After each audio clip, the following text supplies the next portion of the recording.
February 28, 2026, 8:15 in the morning. The sky over Tehran erupts with explosions. Columns of smoke rise from the heart of the city. At that moment, the people of Iran still don't realize their country's history is about to change forever. In a single day, Iran's Supreme Leader, Ali Khamenei, is killed. The Ministry of Defense, the Intelligence Ministry, and key nuclear headquarters are destroyed. But this war did not begin overnight. Its roots stretch back decades, fueled by rivalry, ideology, and bloodshed. The hostility between Iran and Israel is not new. Since the 1979 Islamic Revolution, Iran has viewed Israel as a fundamental enemy.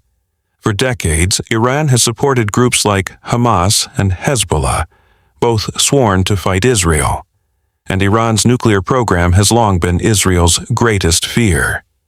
A nuclear-armed Iran would represent a direct threat to Israel's survival. On October 7, 2023, after a massive attack by Hamas, war erupted in Gaza. The conflict quickly expanded beyond its borders. In April 2024, Israel struck Iran's consulate in Damascus, killing senior Iranian military officials. For the first time, Iran responded with a direct attack on Israel. Tensions escalated again later that year. June 13, 2025. Israel launches a large-scale surprise attack on Iran's nuclear facilities and military bases. Top military leaders, nuclear scientists, and political figures are killed. Iran retaliates with more than 550 ballistic missiles and 1,000 drones. On June 22, the United States directly enters the conflict, striking nuclear sites in Natanz, Fordo, and Isfahan. 2 days later, a ceasefire is announced.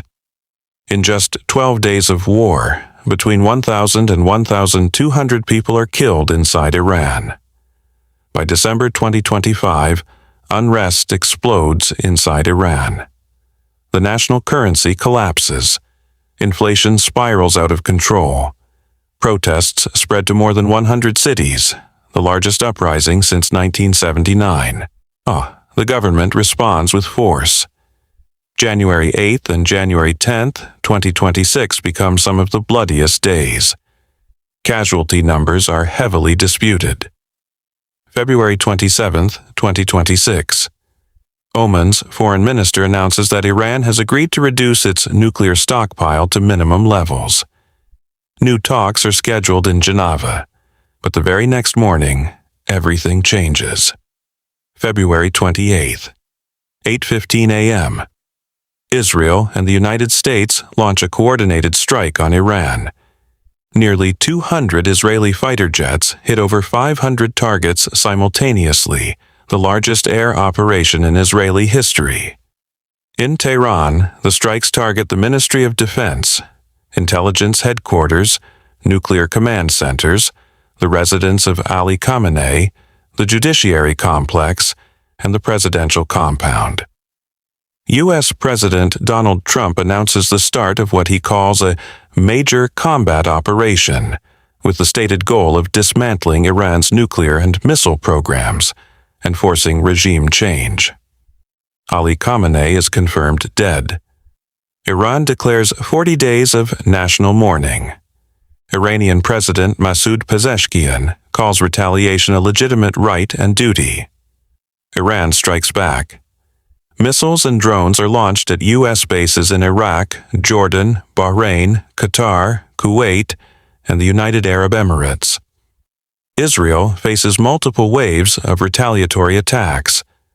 The Middle East stands on the brink of full-scale regional war. The world reacts. The European Union calls for maximum restraint. Russia and Pakistan condemn the strikes. Saudi Arabia urges regional solidarity. The United Nations Security Council convenes an emergency session. The Pope warns that the situation is moving toward a massive tragedy.